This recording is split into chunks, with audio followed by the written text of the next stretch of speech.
Want to start using the Macy's online shopping app, but not sure how? I'm Jessica, and in this video, I'll show you how to download and install the Macy's app. Note that this video will demonstrate on iPhone, but written instructions for both Android and iOS will be listed in the description box. Now let's get started. To download the Macy's app, first open the App Store. Go to the Search tab. Then type in Macy's in the search bar. Tap Macy's when it appears in the search results. Then tap Get. If prompted, use Face ID or enter your password to confirm that you want to download the app. Wait for the installation to complete. Then tap Open to start shopping the Macy's app.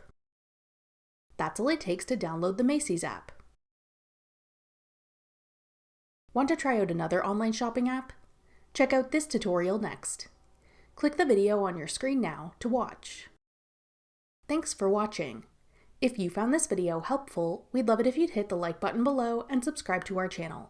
We put out great new tech tutorials like this one every day.